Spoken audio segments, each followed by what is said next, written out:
티벳에서 오랫동안 수행을 하고 돌아온 미국인 불교 수행자가 원달마 센터를 찾아온 적이 있었습니다. 법당에 들어서자 부처님은 어디에 계십니까? 라고 묻기에 당신이 살아있는 부처입니다 라고 대답했더니 아하, 퓨처 부디즘, 미래불교군요 라고 대답을 하고는 법신불 일원상을 향해서 인사를 하는 것을, 절을 하는 것을 본 적이 있습니다. 원불교 교전을 보면 일원상 부처님으로 말씀이 시작됩니다. 대종사님의 교법 정수가 담긴 정전의 마지막은 법의 등급이고 법의 등급의 마지막은 대각열애입니다. 일원상 부처님으로 시작해서 대각열애의 부처님으로 마무리됩니다. 그래서 저는 미국 현지인들이 원불교 교전을 한마디로 말씀해 주십시오라는 요청을 할 때 당신은 부처님, 우리는 부처라고 종종 대답하곤 했었습니다. 대종사님께서는 일원의 내역을 우주만유의 본원이요 재불재성의 시민이요 일체 중생의 본성이라고 하셨습니다. 일체 중생의 본성이라고 하셨으니 바꾸어 말하면 일체 중생의 본성이 부처님입니다. 일체 중생 모든 유정물, 나아가 생명을 가진 모든 존재의 근본 실상이 일원 부처님이니 일체 중생은 이미 부처를 갖추고 있습니다. 우리는 이미 부처를 갖추고 있고 부처님의 무궁한 보물과 무궁한 묘리와 무궁한 조화가 우리 안에 이미 갖추어져 있습니다. 제가 필라델피아 교당에서 근무할 적에 하루는 이런 일이 있었습니다. 전화벨이 울리기에 헬로 하고 전화를 받았는데 아무런 소리가 들리지 않아요. 장난 전화인가 하고 끊으려고 했더니 아주 작은 소리로 제가 많이 아파요 이러는 거예요. 아프시면 병원에 가셔야죠 라고 대답을 했더니 병원에 가서 검사를 다 받아봐도 이상이 없다고 해요. 그러면 한의원을 소개해 드릴까요?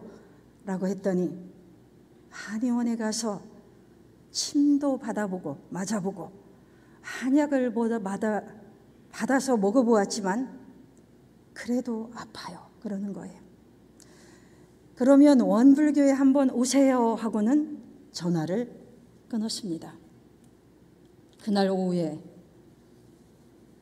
그 뼈만 앙상한 젊은 여성이 어머니의 부축을 받아 교당을 찾아왔어요.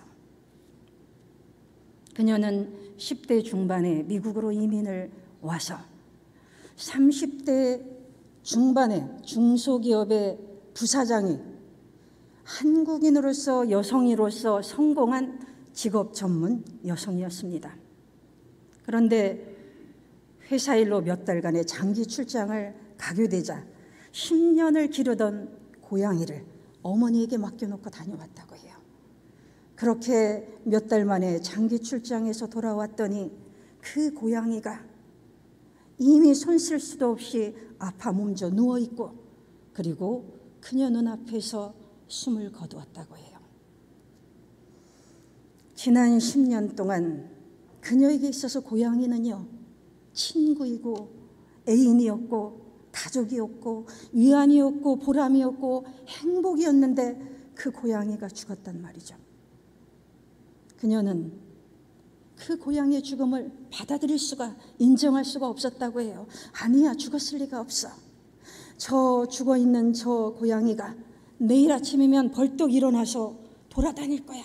언제 그랬느냐는 듯이 그렇게 기다리다 고양이 몸이 부패하기 시작하자 어쩔 수 없이 화장을 해서 집에 모셔놓고 있다라는 이야기를 듣게 되었습니다.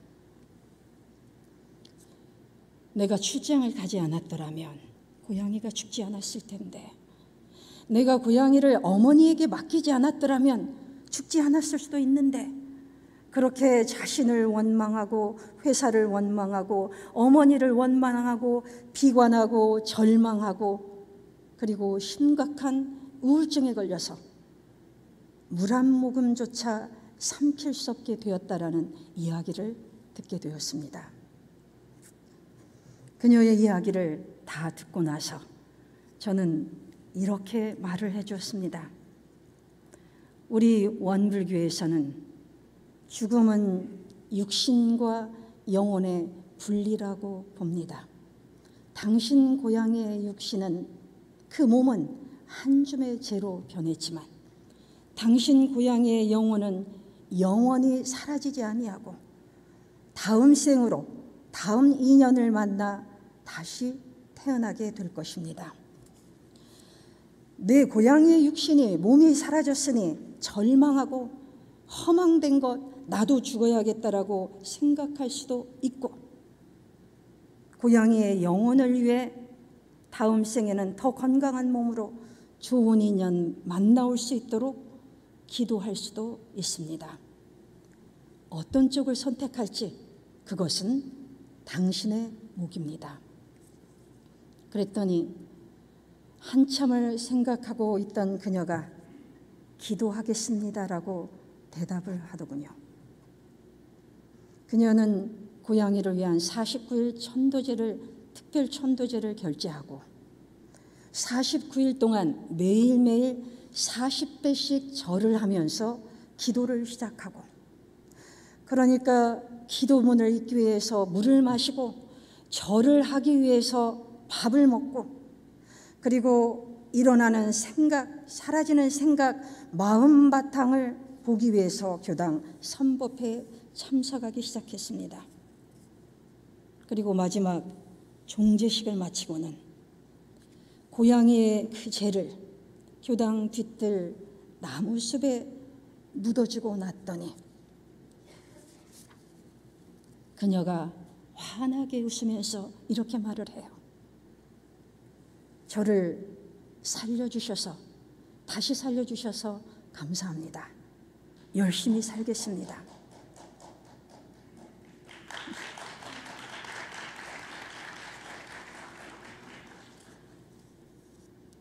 그녀를 살려낸 사람은 누구일까요?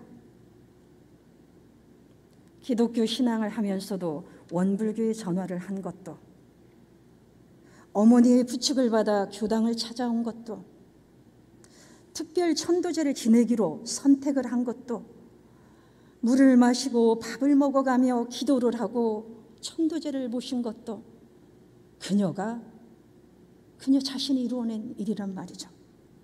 그러면 그녀는 어떻게 스스로를 구원할 수 있었을까요? 그녀의 말대로 다시 살려주어서 감사합니다. 그녀는 어떻게 자신 스스로를 구원할 수 있었을까요? 죽은 고양이가 살아났습니까? 무엇이 변했나요? 그녀의 생각이 변했어요. 마음이 변했어요. 생과 사를 둘로 나누어 보았을 때는 괴롭고 고통스러웠는데, 생과 사가 변화하구나, 생사이려를 가슴으로 받아들이고 가슴으로 이해하게 되었더니 도일체의 고액, 고통으로부터 해탈을 얻었어요. 원망으로부터 감사를 얻었어요. 그녀의 삶이 변했어요. 부처님은 어떤 분이 부처님이라고 보십니까? 부처님은 어떤 마음을 누리고 사시던가요? 저는 부처님은 마음의 자유를 누리시는 분, 마음의 원리를 알아 마음의 자유를 누리시는 분, 아무리 어렵고 힘든 일이 있을지라도 마음의 원리를 알아 마음의 자유를 누리시는 분, 부처님은 생사의 이치를 알아 생사로부터 자유를 누리시는 분, 부처님은 죄복의 이치를 알아 죄복으로부터 자유를 누리시는 분이라고 봅니다.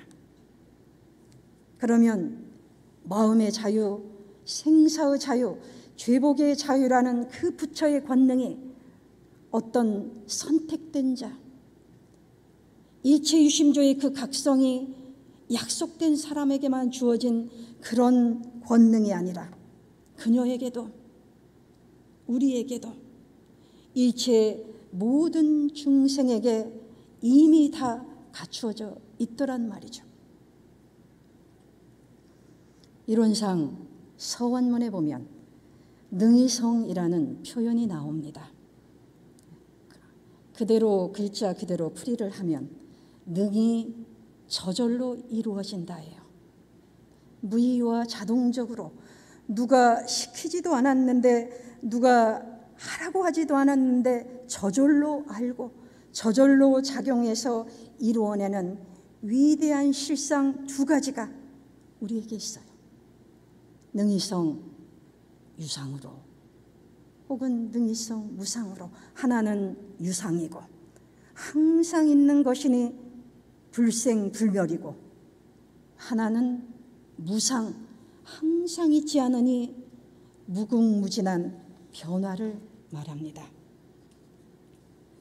제가 30대 초반에 신림교당 부경으로 근무한 적이 있습니다.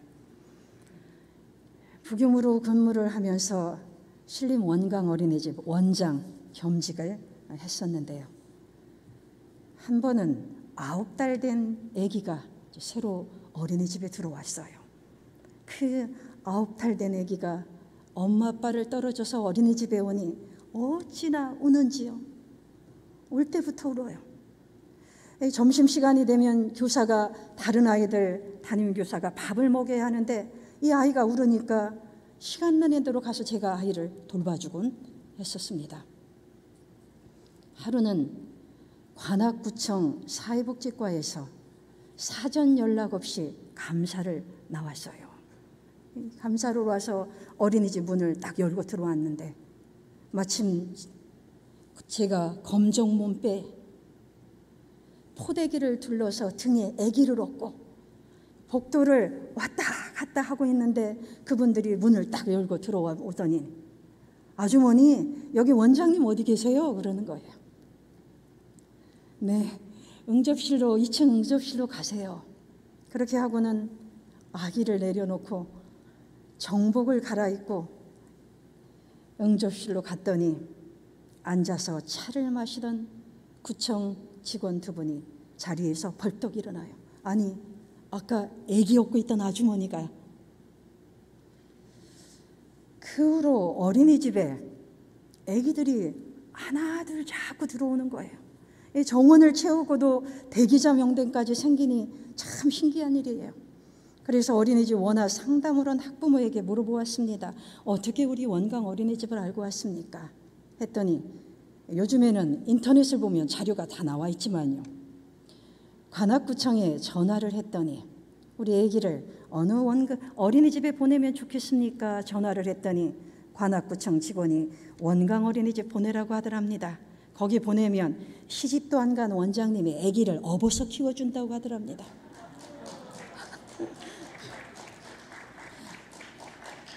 그러니까 제가 포대기를 둘러서 아기 업고 있으니까 딱 뭡니까? 아줌마예요, 아줌마. 교무 정복을 입고 격식을 갖추어서 나타나니까 뭡니까? 원장님입니다. 이렇게 법복을 입고 불단에 서면 뭡니까? 교무님이에요. 나는 나인데 어떤 환경, 어떤 처지, 어떤 옷을 입고 있느냐에 따라 원장님도 되고 아줌마도 되고 교무님도 되더란 말이죠. 그러면 원장님일 때나 교무님일 때나 아줌마일 때나 나는 같은 사람일까요? 다른 사람일까요? 같은 사람입니다. 어떻게 같은 사람이냐면요, 만세멸도입니다. 1000번 만번을 오고 가고 1000번 만번을 다시 태어나더라도 혹은 여자로 혹은 남자로 옷을 갈아입고 스승과 제자로 부모와 자녀로 천번 만번을 거래하도 우리는 항상 여여하게 존재하는 상동로, 영원 불멸한 존재들란 말이죠. 그래서 당신은 부처님, 우리는 부처입니다. 영원하기만 하냐? 변합니다. 상황 따라, 인연 따라, 조건 따라 변합니다. 교무가 항상 교무라고 법복만 입고 청소도 할 줄 모르고 밥 할 줄도 모르고 그러면 교도님들이 뭐라고 하십니까? 아이고, 우리 교무가 철이 없어 그러죠. 상황 따라 아줌마도 되고 환경 따라 주방장도 되고 청소부도 되고 변할 수 있어야 한단 말이죠. 인생 무상이에요. 무상, 정해진 것이 없어요. 물질도 사람도 환경도 영원히 좋다, 영원히 나쁘다, 영원히 잘 나간다, 영원히 불행하다, 정해진 것이 없습니다. 물은요, H2O 성분은 변함이 없지만 어떤 인연, 어떤 조건을 만나느냐에 따라 커피도 되고요, 녹차도 되고요, 우유도 되고요, 컵에도 담기지만 바다를 이루기도 하고요, 공기 중에 천지와 더불어 순환하지 않습니까? 그러니 우리 삶도, 우리 가정도, 교단도, 세상도 변한단 말이죠. 그 중심에 우리는 무한한 변화의 가능성을 가진 존재입니다. 이 유상과 무상이 한 체성 한 몸이어서 능이성 유상하고 능이성 무상하여 무량 세계를 펼쳐냅니다. 이것이 바로 진리의 실상이고 부처님의 실상이고 우리 존재의 실상이란 말이죠. 그러니 우리는 부처요, 당신은 부처님입니다. 이런 우스개 이야기가 있습니다. 남편이 살다가 힘들면 휴대폰에서 아내의 사진을 꺼내본답니다. 내가 이 사람과도 사는데 세상에 못할 일이 뭐 있어? 그러고 힘을 낸답니다. 아내가 살다가 힘들면 휴대폰에서 남편의 사진을 꺼내본답니다. 내가 이 인간도 사람 만들었는데 세상에 못할 일이 어딨어? 그러고 힘을 낸답니다. 여러분들은 힘들 때 무엇을 꺼내보십니까? 내 자신이 부처로 보이지 않을 때, 내 가족이, 내 동료가, 내 도반이 도저히 부처로 보이지 않을 때 무엇을 꺼내보십니까? 일원성 서원문에는요, 지금 당장 바로 여기서 우리 자신이 부처임을 확인할 수 있게 하는 천둥 같은 가르침이 있습니다. 내 가족이, 내 동료가, 내 도반이, 심지어는 나를 고통스럽게 하는 그 사람까지도 부처님으로 볼 수 있게 하는, 지금 당장 바로 여기서 부처님으로 볼 수 있게 하는 천둥 같은 무언의 소리가 있습니다. 이로는 언어 도단의 입정처이요. 이로는 언어 도단의 입정처이요. 이론 대신에 각자 자신을 한번 넣어보시겠습니까? 나는 언어 도단의 입정처입니다. 우리가 언어 도단의 입정처에 들어갔을 때, 언어 도단의 입정처가 되는 순간 어떻습니까? 모든 언어 명상의 일체 12선악 분별이 사라지면 어떻습니까? 온천지 일체 만물이 다 부처입니다. 제가 몇 주 전에 용산역에서 시내버스를 탔습니다. 저희 국제부 사무실이 소태산 기념관 서울에 있어서 출장을 다닐 때는 용산역에서 시내버스를 타는데요. 할머니 한 분이 버스 안에서 전화를 하다가 추위를 가리기 위해서 모자를 썼죠. 마스크를 썼죠. 이 여보세요, 여보세요 소리가 잘 들리지 않으니까 당신도 모르게 마스크를 벗고 대화를 했던가 봅니다. 그 옆에 앉아있던 아주머니 한 분이 삿대질을 하면서 큰 소리로 그 할머니를 야단을 치는 거예요. 다들 두려워하는구나. 세상 사람들이 코로나로 인해 두려움과 불안과 공포 속에 살아가고 있구나. 그렇다면 우리는 이 불안과 두려움을 무엇으로 바꾸어야 할까요? 우리는 이 불안과 두려움을 무엇으로 바꿀 수 있을까요? 저는 1000번 만번을 아무리 화두를 들어 생각해 보아도요, 집집마다 부처님, 일터마다 부처님, 우리가 부처님으로 살아가는 방법밖에는 없는 것 같아요. 기차에서, 식당에서, 길거리에서 마스크로 표정을 가리고 미소를 가리고요, 시선을 마주치지 않고 혹여 부딪힐까 봐서 간격을 유지하고요, 혹여라도 어깨가 부딪히면 깜짝깜짝 놀라며 비켜나는 그런 세상 사람들 속에서 우리가 생불로 활불로 살아가는 것이야말로 코로나 시대 불안과 두려움을 해결하는 최고의 처방전이라고 생각을 합니다.